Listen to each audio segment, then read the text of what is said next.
KGP को पलवल अलीगढ़ मार्ग से ना जोड़ने के बारे में और एक हमने धरना देने का ऐलान किया था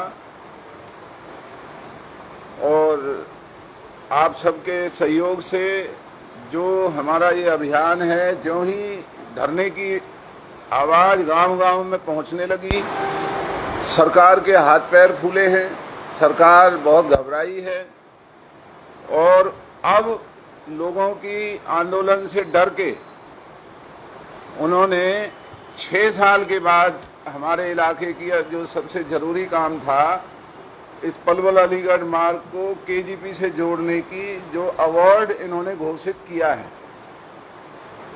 तो ये बहुत ही दुख की बात है कि ये सरकार अपनी जिम्मेवारियों को ना समझते हुए राजधर्म की पालना कभी भी नहीं करती है और केवल मात्र नफरत फैलाने का, लोगों को जाति और धर्मों में बांटने का षड्यंत्र करती रहती है। वरना जो अवार्ड कल जिला प्रशासन ने किया है, ये अवार्ड बरसों पहले हो जाना चाहिए था और अब तक ये जो लिंक रोड, जो इंटरचेंज है, ये बनकर के भी तैयार हो जाना चाहिए था। तो बहरहाल हमारा जो धरना है 22 तारीख का, जो आंदोलन की रूपरेखा का जो हमारा कार्यक्रम है, वो जारी रहेगा। सरकार ने चाहे डर के मारे और इसलिए अखबारों में दे करके और शायद ये समझते होंगे कि अवार्ड की घोषणा से और हम आंदोलन को समाप्त कर देंगे, तो ऐसा नहीं होने जा रहा है। हमारा आंदोलन इसलिए भी रहेगा क्योंकि ये सरकार के ऊपर अगर दबाव बना रहता है तो ये काम करते हैं। तो हमें ये डर है कि अगर ये दबाव हमने खत्म किया तो ये सरकार फिर से ठंडे बस्ते में इस पलवल अलीगढ़ मार्ग को केजीपी से जोड़ने की योजना को ठंडे बस्ते में डालने का काम करेगी। तो हमारा धरना 22 तारीख को होगा और उसमें जो हमारी मांग है वो ये है कि जो बहुत कम मुआवजा जो जमीन एक्वायर की गई है, पहली बात तो जमीन बहुत कम एक्वायर हुई है और मुआवजा भी 50 लाख से भी कम का पर एकड़ का मुआवजा दिया गया है, जो कि किसानों के साथ बहुत बड़ी ज्यादती है। और अब हम इस सरकार पर ये दबाव बना करके रखेंगे कि ये जल्दी से जल्दी इसका निर्माण कार्य शुरू करें और जब ये पलवल अलीगढ़ का जो इंटरचेंज केजीपी से जुड़ जाएगा तो अगली हमारी शर्त ये है कि जो भी वाहन, जो कारें इस केजीपी से चढ़ करके और पलवल की तरफ आएंगी तो उनके ऊपर कोई भी टोल नहीं लगाया जाएगा, ये 0 टोल होगा। तो इसके लिए भी हम इस सरकार को मजबूर करेंगे और हमें ये विश्वास है कि हमारा जो आंदोलन है, जैसे गदपुरी टोल पर लोगों को हमने राहत दिलवाई, टोल की दर को कम कराया, 4 पुलों को मंजूर किया, अब हमारा ये आंदोलन न केवल इस पलवल अलीगढ़ मार्ग को इंटरचेंज में बनवाने में कामयाब होगा, बल्कि जो वाहन पेलक गांव से और केजीपी के ऊपर जाएंगे, हमारे इलाके की गाड़ियों पर कोई भी टोल नहीं लगाया जाएगा, इसका भी हम इंतजाम करेंगे।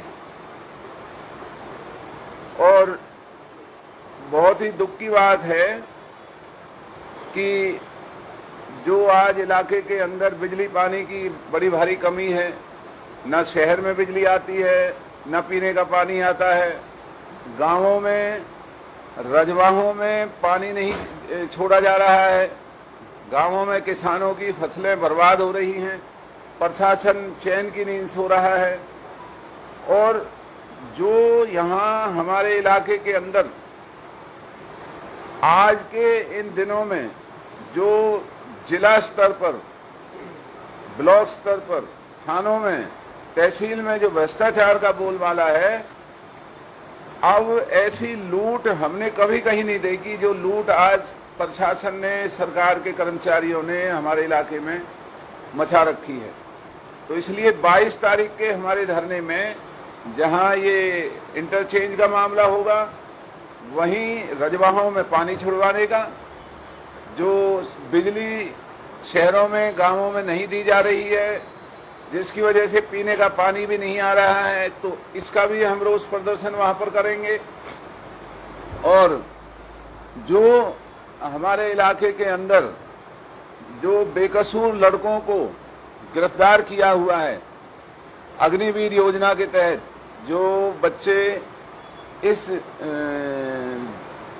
आंदोलन में जिनका कोई वास्ता भी नहीं था, उनकी भी गिरफ्तारी हुई है, तो हम ये भी मांग करेंगे 22 तारीख को कि उन बच्चों को रिहा किया जाए और जो धरपकड़ अभी जारी है और बच्चों को पकड़ने के लिए वो धरपकड़ भी बंद की जाए। तो इन सारी बातों को आने वाली 22 तारीख को हम एक आंदोलन के रूप में और एक मेमोरेंडम हम डिविजनल कमिश्नर को देंगे, जिससे प्रशासन और सरकार पर केजीपी के इस इंटरचेंज को बनाने का दबाव बना रहे। और जो एक हमारे शहर का, इलाके का एक बहुत बड़ा खतरा, जो प्रदूषण से, जो वाहन शहर में आते थे, चारों तरफ जाम लगते थे, जो यहाँ प्रदूषण फैलता था, बुजुर्गों की, बच्चों की सेहत पर जो बुरा असर पड़ता था, तो हमें उम्मीद है कि जब ये इंटरचेंज बनेगा तो शहर में आने वाले वाहनों की संख्या कम होगी और शहर में फैलने वाला जो प्रदूषण है, प्रदूषण से भी हमारे इलाके को राहत मिलेगी। तो हमारा जो सरकार ने ये तमाशा किया है अवार्ड करने का, और अगर ये समझते हैं कि अवार्ड दिखा करके और ये आंदोलन को कहीं से भी उसको ठंडा करने की अगर ये कोई सोच रखते हैं तो इनकी गलतफहमी है। अब ये आंदोलन तभी खत्म होगा जब ये इंटरचेंज का जो हमारा सपना है वो पूरा होगा, और उसके साथ ही जो वाहन वहाँ से, इस इलाके के लोकल वाहन वहाँ चलेंगे, उन वाहनों को जीरो टोल के एक इनके वहाँ पर इंतजाम करना पड़ेगा। और ये सारी बातें हमारी 22 तारीख के धरना प्रदर्शन का हिस्सा रहेंगी। वो उसमें है जी, वहाँ जो जमीन का रेट है पलवल अलीगढ़ मार्ग के ऊपर, वो 2.5 और 3 करोड़ रुपए प्रति एकड़ का भाव है। तो किसानों को कम से भी कम 2.5 करोड़ रुपए प्रति एकड़ का मुआवजा वहां पर मिलना चाहिए था, जो कि देश का कानून है। जो कांग्रेस के राज में जो कानून बना था जमीन अधिग्रहण का, उसमें यही मंत्र था कि जो कलेक्टर रेट है उससे 4 गुना पैसे किसानों को दिए जाएंगे। लेकिन ये सरकार किसान विरोधी सरकार है और वहाँ किसानों के साथ इतना कम मुआवजा दे करके बहुत बड़ा धोखा किसानों के साथ किया गया है। तो उस मुआवजे की राशि को भी सरकार को बढ़ाने का काम करना चाहिए।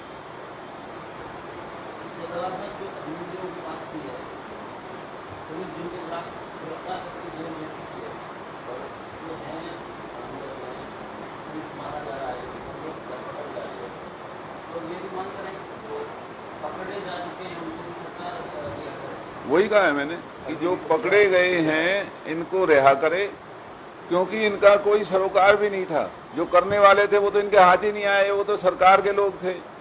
सरकार के लोगों ने बीच में घुस करके आंदोलन को फेर करने के लिए वहां हरकत की और फिर वहां से निकल गए, जो इनकी आदत है। और जो भोले वाले बच्चे हैं, किसानों के बच्चे हैं, जो रोज पिछले 2 वर्षों से फौज में भर्ती होने की तैयारी कर रहे थे, जिनके फिजिकल टेस्ट भी हो चुके हैं, इस तरह के बच्चों को पकड़ करके जेल में डाल रखा है। तो ये निर्दयी सरकार है और नौजवानों की भावनाओं के साथ खिलवाड़ करने का काम कर रही है। तो इसलिए इस अग्निवीर योजना को भी इन्हें तुरंत वापस लेना चाहिए और इसके लिए जो आंदोलन हुआ उसमें जो गिरफ्तार हुए हैं उनको छोड़ा जाए, और जो धरपकड़ ये इन्होंने जारी की हुई है उस धरपकड़ को भी फौरन बंद करना चाहिए। जो तोड़फोड़ और आगजनी की घटना अग्निवीर आंदोलन में हुई थी, वो तोड़फोड़ भाजपा और भारतीय जनता पार्टी के शरारती लोगों ने की है, जिससे कि आंदोलन को दबाया जा सके। ये अच्छी तरह से जानते थे कि अगर शांतिपूर्ण आंदोलन चलेगा तो पूरे देश में इनके लिए इस योजना के बाबत कोई जवाब नहीं था लोगों को तसल्ली देने के लिए, इसलिए इस आंदोलन को उग्र रूप में बदलने के लिए भाजपा के लोगों ने ही शरारतें की। भाजपा के जो शरारती लोग हैं वो झगड़ा करके और वहाँ लोगों को इस तरह की हरकतें करके गायब हो गए, और अब जो शरीफ बच्चे हैं उनका जीवन दांव पर लगा हुआ है। और ये भाजपा की आदत है, हर आंदोलन में हरकत करने वाले भाजपा के ही लोग होते हैं, और बदनामी उस संगठन की होती है या आंदोलन के आयोजकों की होती है जो शांतिपूर्ण तरीके से आयोजन करते हैं और जनता की आवाज को उठाने की बात करते हैं।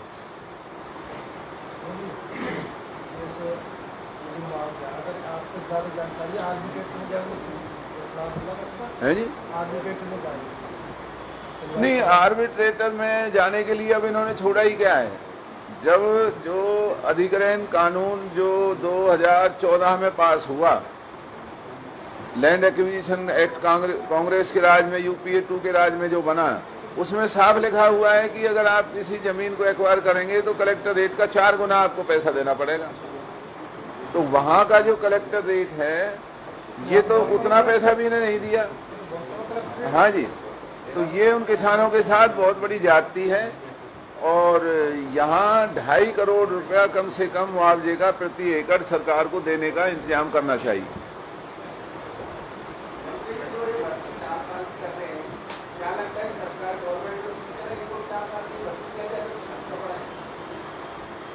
ये देश की रक्षा सुरक्षा के साथ बहुत बड़ा धोखा भारतीय जनता पार्टी ने ये करने का काम किया है। जो देश की सीमाओं पर चारों तरफ से खतरा बढ़ रहा है, वहां पर देश के जाबाजों को सेना की पिछली भर्ती की नियमों के मुताबिक भर्ती करने की जरूरत थी, और सरकार ने ऐसा ना करके उनको 4 साल की मात्र जो ये भर्ती का जो ये स्कीम लेकर के आए हैं, ये देश विरोधी स्कीम है, और इसके नतीजे देश की सुरक्षा के विरोध में आप सबको सामने आएंगे। सरकार ने ये बहुत ही देश के साथ गद्दारी की।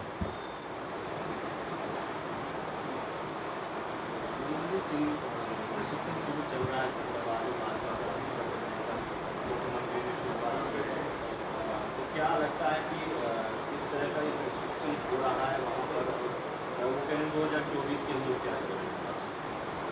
ये जो शिविर भारतीय जनता पार्टी का फरीदाबाद में जो होने जा रहा है, चल रहा है या होने जा रहा है, उसमें सारे हरियाणा और देश के इनके माने हुए भारतीय जनता पार्टी के जो शरारती लोग हैं वो वहाँ बैठ करके किस तरह से देश में जातियों का जहर फैलाना है, किस तरीके से धर्म का जहर फैलाना है, किस तरीके से लोगों को बांटना है, किस तरीके से लोगों का महंगाई और बेरोजगारी से जो बिजली पानी की ज़रूरतों से लोगों का ध्यान बांटना है। केवल वहाँ पर इस तरह के षड्यंत्र, ये फरीदाबाद की मीटिंग में इन पर विचार होगा, और ये इस हरियाणा को जो कभी इस देश का एक गहने के तौर पर हुआ करता था, हरियाणा का नाम होता था, आज बेरोजगारी में सबसे ज़्यादा पूरे देश में हरियाणा का नाम है। भ्रष्टाचार में आज पूरे देश में हरियाणा का बहुत बड़े पायदान पर नाम है।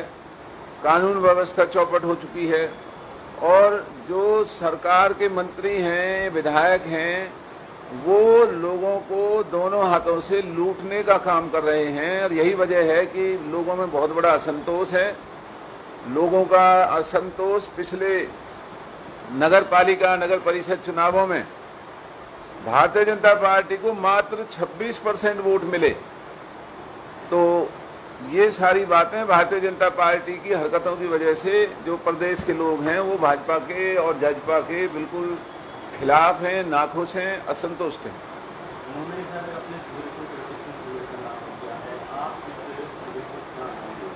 मैं भी प्रशिक्षण शिविर ही नाम दे रहा हूं, लेकिन प्रशिक्षण वहां दिया जाएगा जातियों में बांटने का, धर्म में बांटने का, और लोगों में झूठी अफवाहें फैलाने का प्रशिक्षण होगा। लोगों का ध्यान जो बड़े मुद्दे हैं, महंगाई है, बेरोजगारी है, कानून व्यवस्था है, उन मुद्दों से हटाने का प्रशिक्षण भारतीय जनता पार्टी के इस शिविर में देने का काम किया जा रहा है।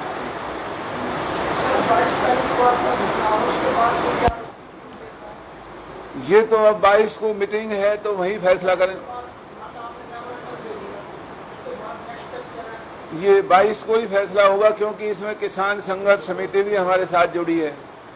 तो वहां उस दिन हम ये फैसला करेंगे कि अब हमें इस आंदोलन की रूपरेखा को किस तरीके से लोगों के सामने रखना है। लेकिन ये निश्चित है कि जब तक ये पलवल अलीगढ़ मार्ग ये इंटरचेंज नहीं बनेगा, तब तक हम इस भारतीय जनता पार्टी को चैन की सांस नहीं लेने देंगे। प्रशासन और सरकार को मजबूर करके रखेंगे कि जो पिछले 6 साल से इलाके के साथ धोखा हुआ है, इस तरह का धोखा ये फिर से इलाके के साथ ना करें।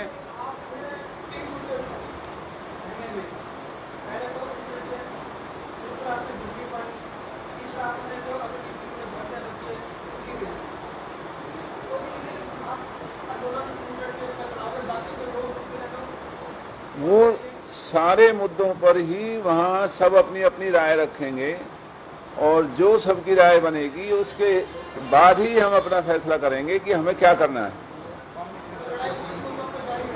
ये जो लड़ाई जो बामनी खेड़ा आरओबी और रसूलपुर आरओबी, इधर से धतीर का जो रोड है उसकी भी हालत बहुत पतली है और हमारे आंदोलन की धमकी के बाद इन्होंने धतीर में भी काम करना शुरू किया है। लेकिन रसूलपुर रोड और बामनी खेड़ा रोड का जो आरओबी है वहाँ अभी कोई तेजी में जी हाँ जी 22 तारीख को पंचायत नहीं हमारी बैठक होगी और मेमोरेंडम हम देंगे और इन मुद्दों पर सरकार पर दबाव बनाने की रूपरेखा और आंदोलन की रूपरेखा हम तय करेंगे। लेकिन हमें इस बात की खुशी है और मैं पत्रकार साथियों का भी धन्यवाद करूंगा कि आप सबके सहयोग से जो ये सरकार ने दबाव में आकर के अवार्ड किया है, अगर हम ये आंदोलन की बात ना करते तो शायद ये अवार्ड भी नहीं होना था। पता नहीं कितना वक्त इसमें निकाल देते। फिर थोड़े 22 तारीख से पहले जेसीबी ने लगा लगाना चाहिए, इनको लगाना चाहिए। साल से तो लगाई देंगे जी। हाँ, और दिन अवार्ड कर दिए, अब की प्रेस कॉन्फ्रेंस के बाद जेसीबी भेजेंगे। हाँ, तो ये तो हरकत इनको हर जगह करनी चाहिए थी। जब गदपुरी टोल लगा तो विपक्ष से पहले सरकार के नुमाइंदों को बैठ करके वहां बात करनी चाहिए थी। वो उल्टा लोगों को लुटवाने का ऐलान कर रहे थे कि हमने 315 का पास बना दिया है।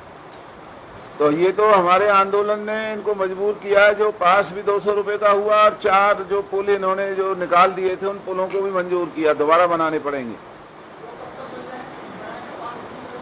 अब वो इन्होंने जो ऐलान किया था किसानों के सामने, वो तो इन्होंने ये कहा है कि बहुत जल्दी ही कार्रवाई हम शुरू कर रहे हैं। जैसे बल्लभगढ़ आरओबी का तो इन्होंने टेंडर भी कॉल कर लिया। जबकि सर जो डीजीपी का रिकॉर्ड होता है उसमें पलवल में एक ही मात्र बगोला है जो पॉइंट है, एक्सीडेंटल पॉइंट। हाँ, पलवल जिले में एक पॉइंट है, वो बगोला है और वहाँ पुल पास हुआ पड़ा है। हाँ जी, तो उसे काम क्यों नहीं करते जब इनके रिकॉर्ड में भी वो एक्सीडेंटल पॉइंट है, वो जो कर रहे हैं। इनका डॉक्टर साहब काम करने में इनका भरोसा नहीं है। ये सरकार ना डेवलपमेंट में विश्वास रखती है, ना रोजगार देने में विश्वास रखती है। ये सरकार केवल और केवल लोगों को जाति और धर्मों में बांटने का, नफरत फैलाने का, ईडी आईडी इनकम टैक्स का दबाव बनाने का, झूठे मुकदमे बनाने का और इस तरह की हरकतें करके लोगों का ध्यान मुख्य मुद्दों से हटाने में लगी हुई है। लेकिन हमारे इलाके ने बहुत भुगत लिया। अब हम इनकी जातियों को बर्दाश्त नहीं करेंगे और हमारा अब यही कार्यक्रम है कि जहां भी सरकार काम नहीं करेगी हम वहां आंदोलन करेंगे। इनके नेताओं को, प्रशासन को मजबूर करेंगे कि ये अब आने वाले दिनों में इस इलाके के जो तरक्की के काम है, जरूरत के काम है, उनको पूरा करें।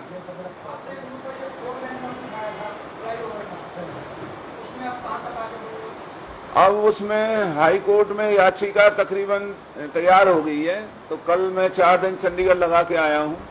तो भगवान ने चाहा तो ज़्यादा से ज़्यादा 1 हफ्ते में वो याचिका दायर हो जाएगी और उस याचिका में जो नेशनल हाईवे और रिलायंस क्यूब कंपनी ने मिलकर के इस इलाके को लूटने का जो ये गोरख धंधा यहाँ तैयार किया है, सुविधाओं से वंचित किया है, इनका पर्दाफाश करेंगे, इनके खिलाफ कानूनी कार्रवाई कराएंगे और इन्हें मजबूर करेंगे कि जो ये 4 लेन का इतना बड़ा गुनाह बीजेपी नेताओं के संरक्षण में पलवल के लोगों के साथ हुआ है, इसका कोई ना कोई ऑल्टरनेट हमें यहाँ पर पलवल शहर के पीछे से बाईपास बने, वही इस गुनाह की माफी है, वरना तो इस पलवल में जो ये गुनाह तैयार हुआ है इसकी माफी नहीं है कोई। तो हमारा ये ऐलान है, यही हमारी मांग है कि अब क्योंकि 4 लेन के पुल को 6 लेन का तो बनाया नहीं जा सकता, तो पलवल के पश्चिम में जो बाईपास का प्रावधान 97, हाँ जी, जो 1997 के डेवलपमेंट प्लान में हमने पीछे बाईपास का प्रावधान किया हुआ है, तो पलवल के पीछे से ये बाईपास बनाए। ना बस स्टैंड है पलवल के अंदर, ना पलवल में जेल है, तो ये भी पलवल के लोगों के साथ बहुत बड़ी जाती है। जब हमारा इतना बड़ा यहाँ केजीपी और केएमपी का यहाँ से शुरू होना, यहीं पे ख़त्म होना, और लोगों के लिए बसों में बैठने की जगह नहीं, बस अड्डे की हालत खस्ता है, तो एक मॉडर्न बस अड्डा बनाने का ऐलान कांग्रेस के राज में यहाँ हुआ था, जो आज भी अधूरा है। तो है जी, हाँ देखो ना, मंत्री उस अदलक्का की सिफारिश कर रहा है।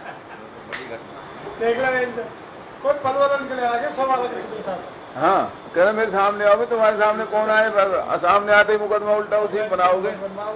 हाँ जी,